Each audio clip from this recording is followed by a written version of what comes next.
Assalamualaikum warahmatullahi wabarakatuh.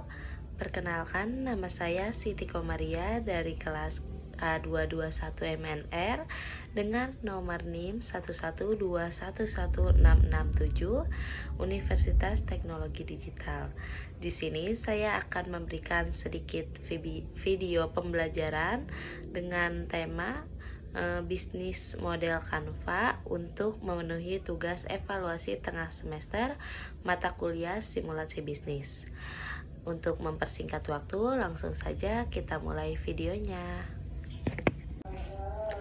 What's BMC? Nah, BMC atau yang biasa disebut dengan bisnis model Canva merupakan suatu kerangka kerja yang membahas model bisnis dengan disajikan dalam bentuk visual berupa kanvas lukisan agar dapat dimengerti dan dipahami dengan mudah. Model ini digunakan untuk menjelaskan, memvisualisasikan, menilai, dan mengubah suatu model bisnis agar mampu menghasilkan kinerja yang lebih optimal. BMC dapat digunakan untuk semua lini bisnis usahanya tanpa terbatas sektor. BMC sangat membantu untuk mempercepat proses analisis suatu kekuatan dan kekurangan suatu usaha. Dengan mengetahui kekuatan dan kekurangan suatu usaha, maka analisis kebutuhan dan profit dapat dilakukan dengan cepat dan efektif. Nah, selanjutnya ada manfaat bisnis model Canva. Di antaranya, yang pertama, penggambaran yang komprehensif. Bisnis model Canvas memungkinkan penggambaran yang komprehensif mengenai model bisnis secara visual. Ini membantu pemilik bisnis dan tim manajemen untuk melihat dan memahami hubungan antara berbagai elemen bisnis secara menyeluruh sehingga memudahkan identifikasi kekuatan, kelemahan, peluang, dan ancaman yang mungkin terjadi. Yang kedua yaitu identifikasi peluang inovasi. Melalui bisnis model Canvas, perusahaan dapat mengidentifikasi peluang inovasi dalam bisnis mereka dengan memvisualisasikan elemen-elemen bisnis secara terstruktur. Pemilik bisnis dapat mengembangkan ide-ide baru untuk menciptakan dan menangkap nilai bagi pelanggan.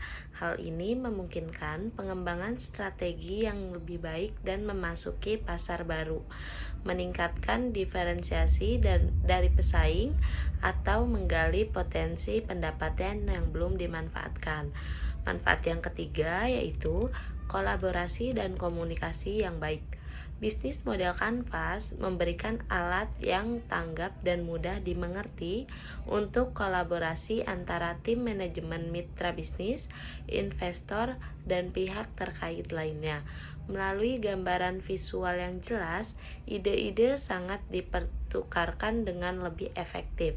Pemikiran kritis dapat diajukan dan pemangku kepentingan dapat berpartisipasi secara aktif dalam merancang dan mengembangkan model bisnis yang kuat. Yang keempat yaitu fokus pada nilai pelanggan. Bisnis model Canvas membantu bisnis untuk fokus pada nilai pelanggan. Dengan memahami segmen pasar yang dituju dan proposisi nilai yang ditawarkan, perusahaan dapat mengarahkan upaya mereka untuk memberikan pengalaman pelanggan yang unggul dan memenuhi kebutuhan pelanggan dengan lebih baik. Hal ini dapat membantu meningkatkan kepuasan pelanggan, memperoleh loyalitas pelanggan, dan meningkatkan pertumbuhan bisnis. Adapun elemen-elemen bisnis model Canva, yang pertama itu ada customer segment.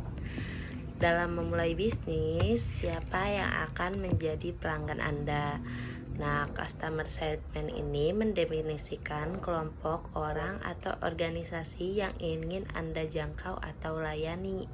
Misalnya pada bisnis hijab, customer segmentnya itu yaitu anak sekolah. Nah, elemen yang kedua itu value position. apa yang menjadikan bisnis Anda lebih baik dari kompetitor. Value position adalah inovasi, layanan, atau fitur yang dimaksud untuk membuat perusahaan atau produk Anda lebih menarik menurut pandangan pelanggan. Nah, misalnya untuk produk body lotion, produk Anda memiliki keunggulan yaitu harumnya yang lebih semerbak dibanding kompetitor yang lain. Nah, elemen yang ketiga yaitu channel. Bagaimanakah Anda dapat mengkomunikasikan value position Anda? Channel merupakan bagaimana sebuah usaha berkomunikasi dengan menjangkau segmen pelanggannya untuk menyampaikan value position.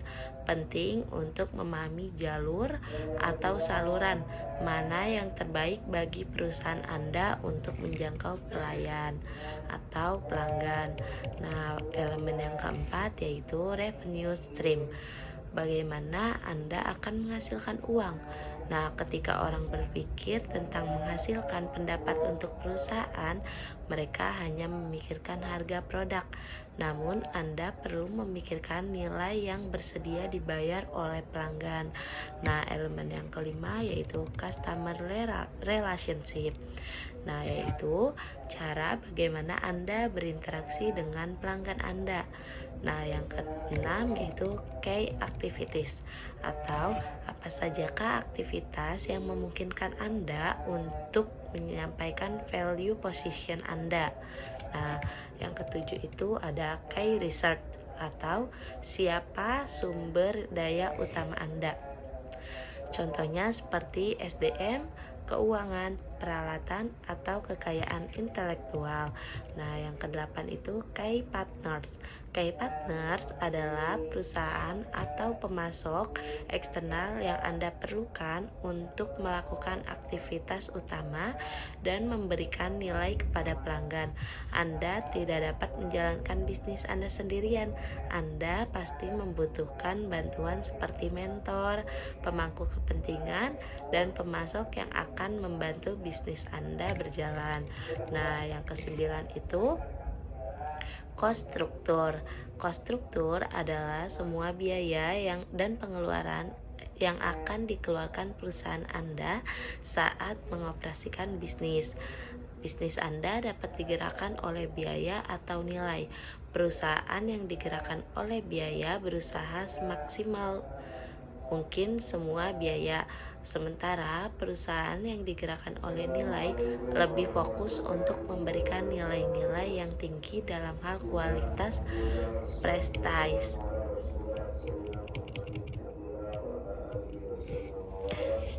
Nah,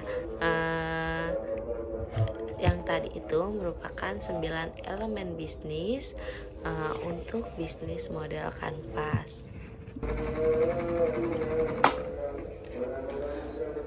Nah, penjelasan selanjutnya yaitu cara membuat bisnis model kanvas. Yang pertama itu analisis pasar dan kompetitor. Sebelum menentukan model bisnis, Anda ada baiknya memperhatikan kondisi pasar. Selain itu, Anda juga harus jeli memperhatikan sesama bisnis yang mirip dengan Anda. Amati kekurangan mereka agar menjadi peluang untuk Anda meraup konsumen. Yang kedua yaitu masukkan ide sesuai urutan. Penting untuk memasukkan ide ke dalam 9 elemen dengan urut yang paling penting. Dahulukan customer segment dan value proposition. Ketika memulai membuat bisnis model kanvas, kedua hal tersebut menjadi gerbang utama untuk memasukkan ide ke dalam elemen selanjutnya. Nah, selanjutnya yaitu sesuaikan dengan kondisi saat ini. Jadilah realistis. Anda memang membuat rencana bisnis untuk ke depan, tetapi untuk membuatnya Anda harus berlandaskan kondisi nyata yang terjadi pada saat ini. Memasukkan data palsu tidak akan memahami permasalahan sebenarnya yang dihadapi konsumen. Jika masalahnya saja mengada-gada, maka otomatis solusi yang Anda tawarkan juga fana. Secara tidak langsung, Anda justru membuat produk yang tidak dibutuhkan konsumen. Nah, yang terakhir yaitu review setiap hubungan elemen. Setelah elemen sudah terisi semua, pastikan Anda mengulas kembali apa yang sudah Anda tulis. Pastikan masing-masing elemen saling berhubung atau justru mendukung satu sama lain. Jika ada satu aspek yang tidak koheren, maka perbaiki kembali dan evaluasi hal yang telah terjadi. Nah, selanjutnya terdapat studi kasus. Nah, pada studi kasus kali ini saya mengambil contoh untuk bisnis martabak jadul. Nah, apakah key partnersnya? Key partnersnya yaitu key opinion leader atau KOL untuk mempromosikan produk martabak jadul.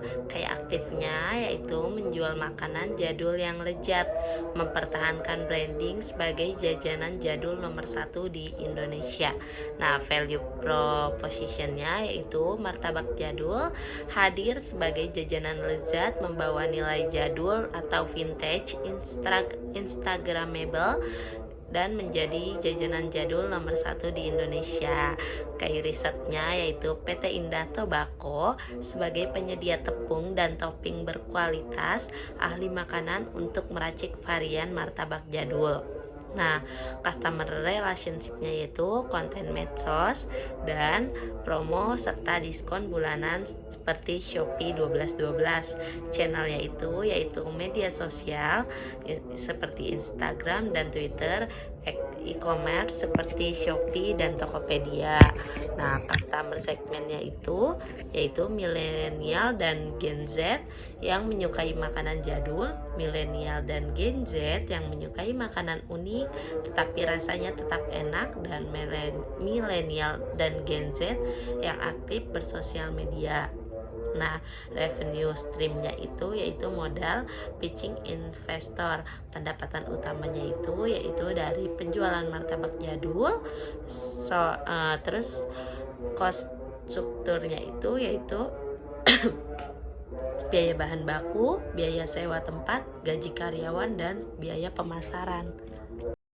Nah, jadi kesimpulannya yaitu bisnis model Canva menjadi strategi yang dapat memudahkan sebuah perusahaan mengeksekusi semua rencana dengan strategi yang mudah dipahami. Cukup sekian pemaparan video pembelajaran dari saya, kurang lebihnya mohon maaf. Wassalamualaikum warahmatullahi wabarakatuh.